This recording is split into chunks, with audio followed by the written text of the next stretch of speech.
Assalamualaikum warahmatullahi wabarakatuh. Selamat berjumpa kembali dalam pertemuan kali ini.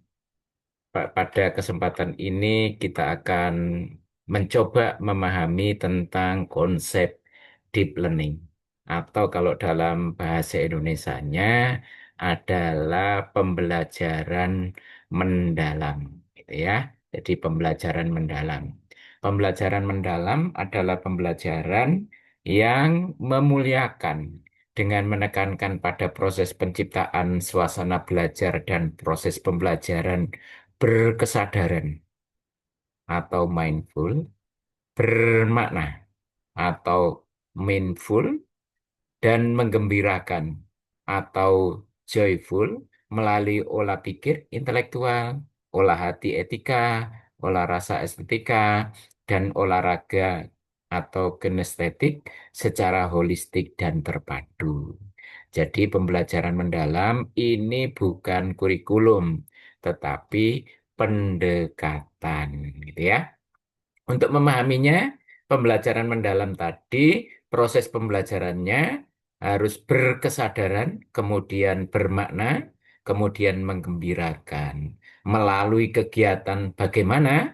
Kegiatannya adalah olah pikir, olah hati, olah rasa, olahraga. Untuk apa? Untuk mewujudkan profil lulusan. Nah, profil lulusan itu ada 8 dimensi, gitu ya.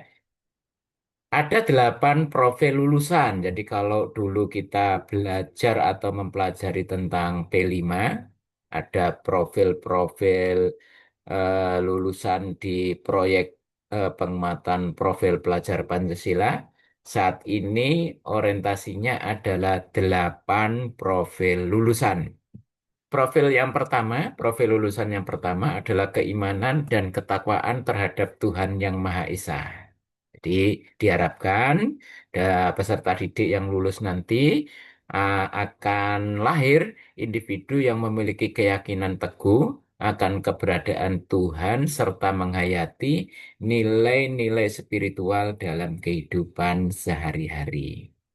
Yang kedua, profil lulusannya adalah keluargaan. Jadi diharapkan nanti peserta didik lulusan memiliki rasa cinta tanah air, kemudian mentaati aturan dan norma sosial dalam kehidupan bermasyarakat, memiliki kepedulian, tanggung jawab sosial, serta berkomitmen untuk menyelesaikan masalah nyata dan terkait keberlanjutan manusia dan lingkungan.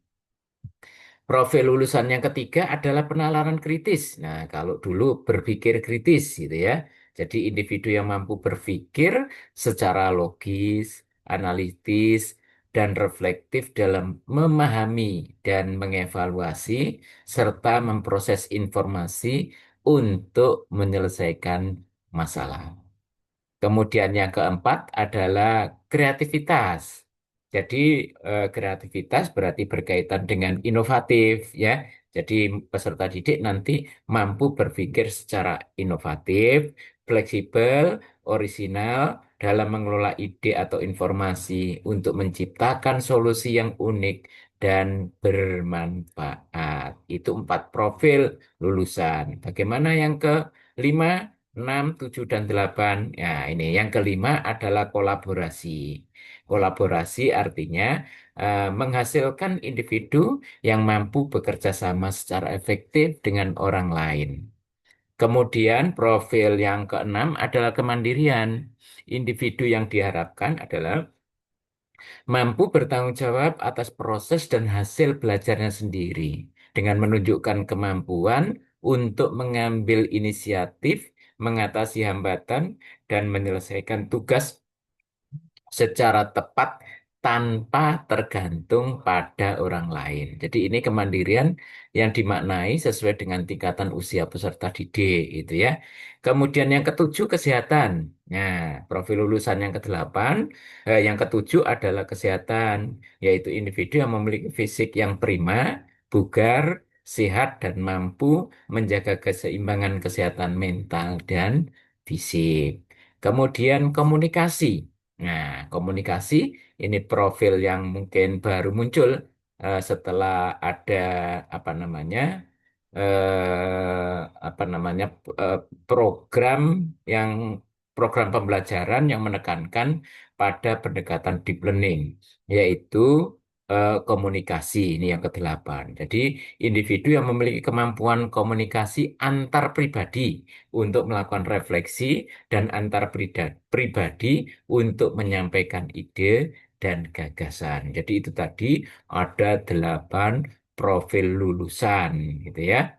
Nah, bagaimana tahapan pembelajaran mendalam yang bisa dipertimbangkan ya? Jadi tahapan pembelajaran mendalam yang bisa dipertimbangkan. Nah, kita bisa mendiskusikan ya materi pokok bahasan apa kira-kira gitu ya. Ini nanti bisa untuk sebagai bahan diskusi, kemudian capaian pembelajarannya seperti apa, tujuan pembelajarannya seperti apa, media pembelajarannya seperti apa, sumber belajarnya apa.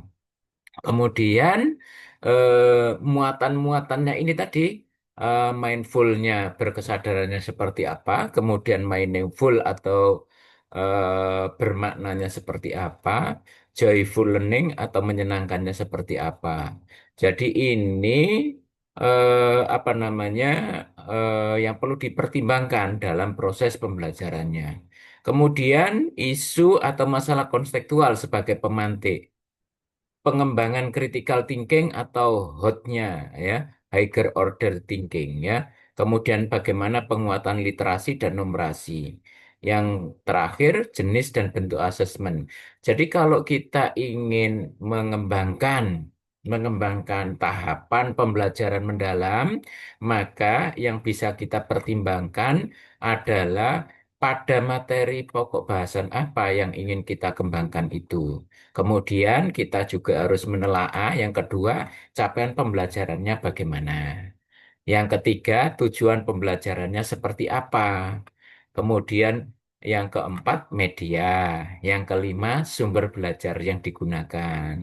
Nah, proses pembelajarannya harus mencerminkan ini, berkesadaran, bermakna, menyenangkan, mindful, meaningful, kemudian joyful.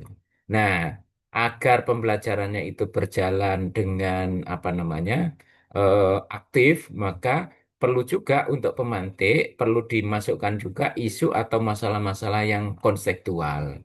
Kemudian perlu juga pada tataran apa namanya, pada tataran proses pembelajarannya maupun pengembangan materi ajarnya perlu juga mempertimbangkan membangkitkan critical thinking karena ini berkaitan dengan eh, 8 dimensi lulusan.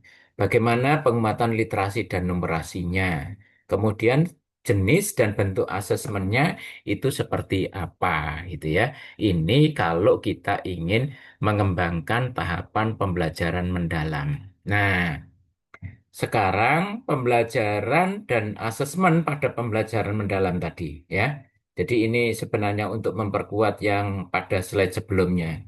Di mana posisi asesmen? Jadi ini ada proses pembelajarannya. Pada proses pembelajaran itu ada tujuan, ada bahan atau konten, ada metode atau strategi, dan tentunya ada asesmen, gitu ya. Ada asesmen. Asesmen ini bisa di awal dan bisa di akhir, gitu ya. Di awal itu untuk mengetahui bagaimana kemampuan awal peserta didik, kemudian kalau di akhir berarti bagaimana capaian peserta didik selama proses pembelajaran. Sehingga kita perlu memastikan pada saat kita menerapkan pembelajaran dan asesmen pembelajaran mendalam, posisi kita di mana. Kalau asesmennya di sini bisa dari awal maupun di akhir gitu ya. Kalau di awal berarti untuk mengetahui bagaimana kemampuan awal peserta didik, kemudian kalau di akhir baru bagaimana ketercapaian peserta didik dalam proses pembelajaran. Ya, terima kasih. Saya akhiri. Assalamualaikum warahmatullahi wabarakatuh.